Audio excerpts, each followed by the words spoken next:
Adorning the hills of central India is a rare jungle,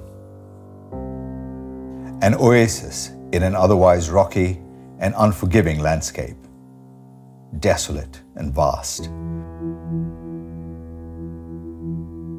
With fables as old as time, its denizens will narrate stories of sacrifice and longing. Ancient forts now reclaimed by the forest, from which grow trees that whisper of kings past. And a slithering river that has nurtured bandits and heroes alike. This is the story of Kuno, the pride of the Vindhyas.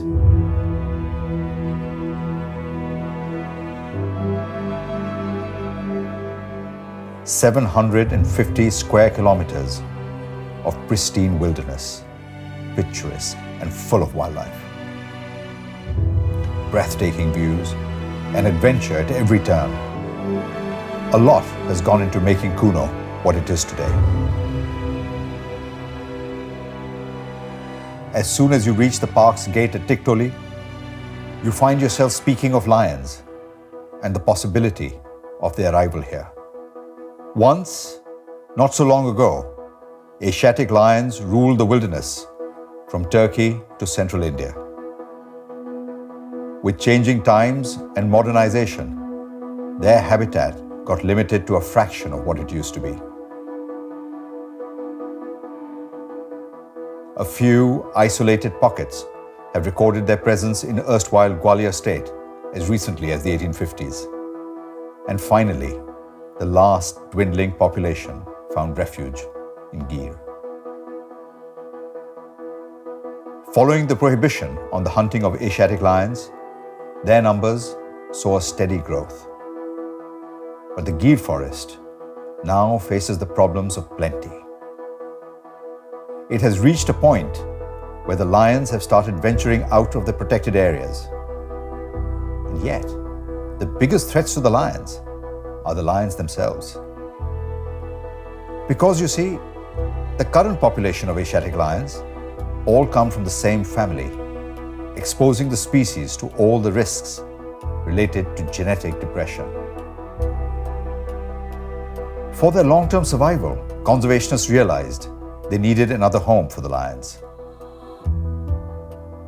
Geographically isolated from Gir, which protects them from other dangers like possible viral outbreaks.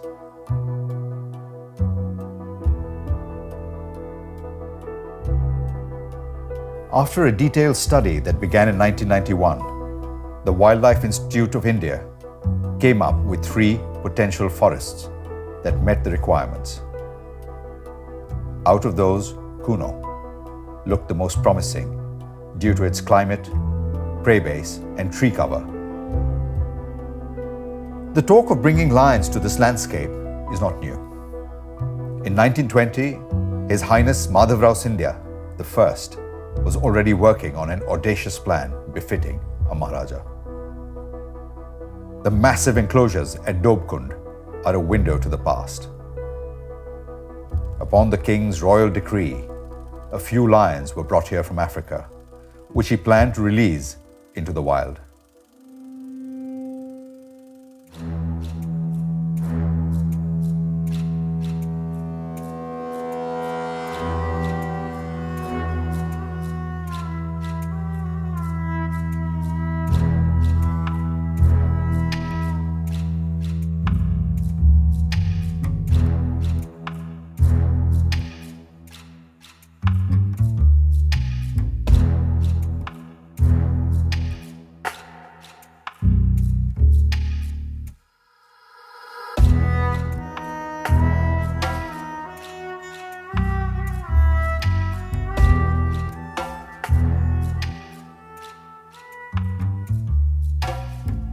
Though his dream of seeing lions once again prosper in this landscape didn't come to fruition as he had envisioned, his efforts were bold and trailblazing, to say the least.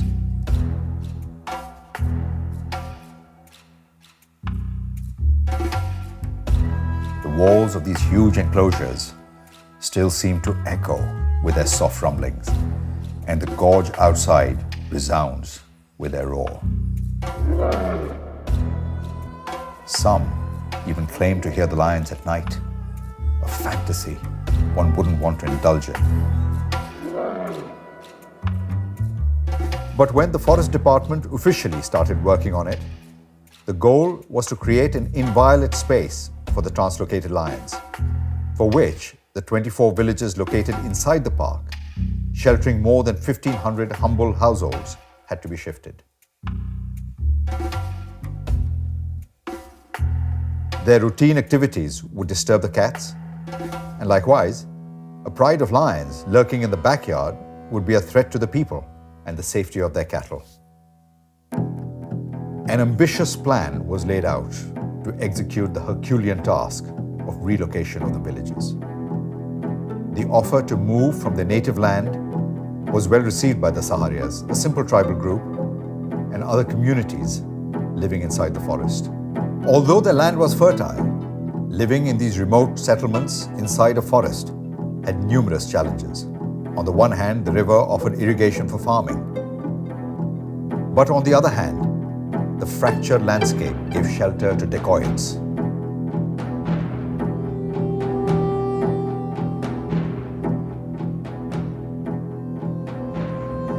And there are stories of people abandoning their village overnight to save their family's pride and the honor of their daughters from these bandits. A mass exodus of this proportion was possible mainly because of the cooperation of people like Sri Jagmohan Singh of Palpur House, who played a pivotal role in this effort.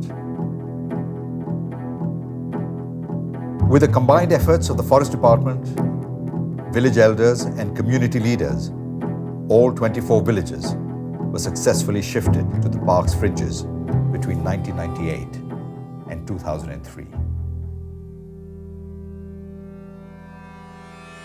The villagers found a new home in organized settlements around Agra, which became a welcoming refuge to the 6,000 or so displaced villagers. Agra is still like a nucleus to the smaller villages around, and the resettlement of villagers happened in a clustered form, where the Forest Department could put concentrated efforts in developing necessary infrastructure like electricity and irrigation for more than 1,500 families.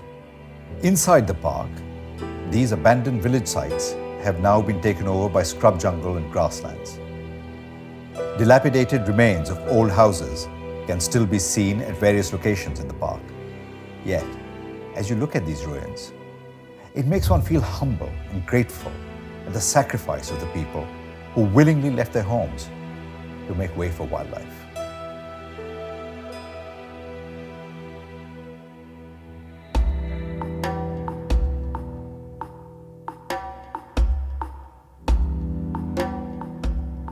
Also left behind are these magnificent fortresses. Keeping 500 years of secrets within its walls, Palpur Gadi, located on the banks of Kuno River, once served as sanctuary to Chandravanshi Raja Bal Bahadur Singh, who assumed the throne in the late 17th century.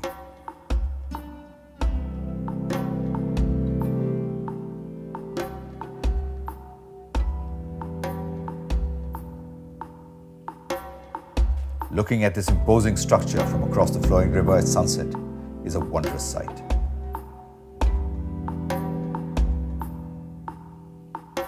Amet Fort, now almost completely engulfed in shrubs, was also a part of their kingdom. And so was Maitoni, which was the first fortress to fall when the family came here from Karauli. With its massive arches and rickety walls, Maitoni looks straight out of your favorite fantasy novel.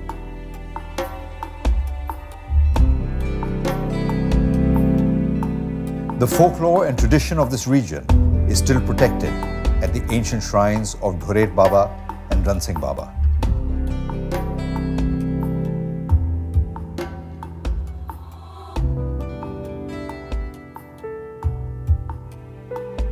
These old and frail eyes, as deep as the gorge where the temple sits, they have waited for the arrival of a new ruler for far too long now. Back in the day, when bandits would frequently loot these humble households, villagers came up with the Morcha system to keep an eye out on approaching dacoits. Morcha would essentially be a watchtower situated at major junctions between villages that overlook the settlements day and night.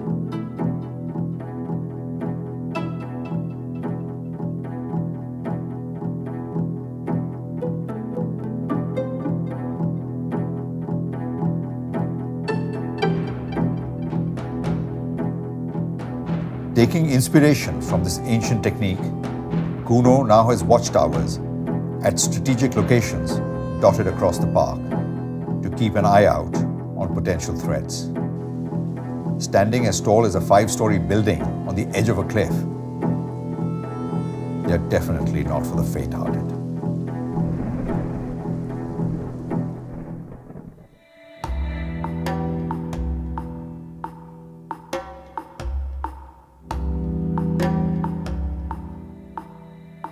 To create inviolate space for wild animals is just one aspect. In order to make them feel at home, they must be provided with food and water. Durendi is one such nursery where palatable grass is grown and nurtured, to be later made available to Kuno's herbivores. The river Kuno is the lifeline and the main source of water in the forest. Most other streams do not retain water in the summer. Upper reaches on both sides of the Kuno River suffer from water scarcity during the summer. At Kerko, water from a natural spring, which could not be taken into any productive use, is now carried to various water holes with the help of a pipeline, using only gravity, to fill up several sources and ponds, clearly benefiting prey density. Although lions haven't arrived in Kuno yet, the jungle has greatly benefited from the conservation efforts. Sitting between the Aravalis and Madhav National Park, Kuno also serves as a very important corridor for movement of wild animals. Its proximity to Rajasthan's Ranthambore and Mukundara is beneficial to wildlife across political borders. Foray into the forest of Kardhai and Khair, and you see wildlife by the dozen, foraging across vast meadows.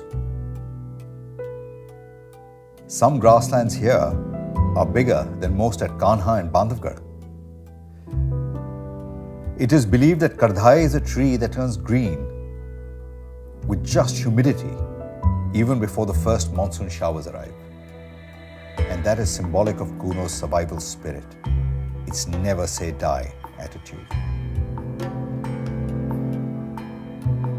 An oddity here is an isolated patch of teak forest, as if someone cut out a chunk of land from eastern Madhya Pradesh and placed it here as an ornament.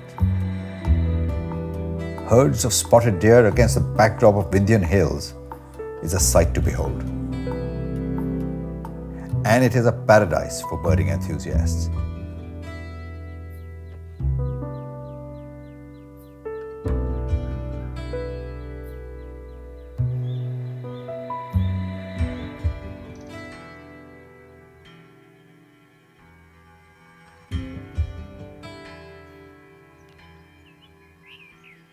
I am yet to see drongos as friendly as those in Kuno.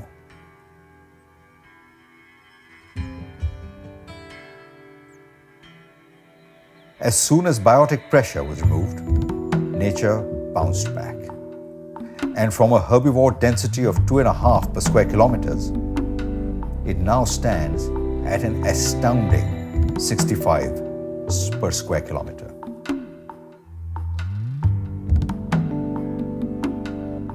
The original sanctuary of nearly 350 square kilometers was in the shape of a leaf, with the Kuno River as its spine, irrigating the forest from inside outwards.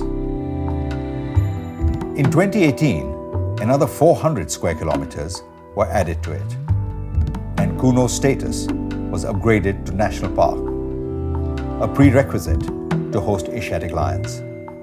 In fact, Kuno National Park has the potential to hold populations of the tiger, the leopard, the Asiatic lion, as well as the cheetah. All four of the big cats, which once coexisted in the same habitats before they were wiped out due to various reasons. Casting a shadow is the nature of sunlight. The brighter the sun shines, the deeper the shadows form. The days when man ruled this land have passed, but the fortress of Palpur is now basking in a different kind of glory. Reclaimed by the forest, it is a playground for langurs by the day. And as the sun sets, these ancient ramparts are consumed by shadows. And a dark creature with royal rosettes assumes the throne. But he is only a prince, a caretaker.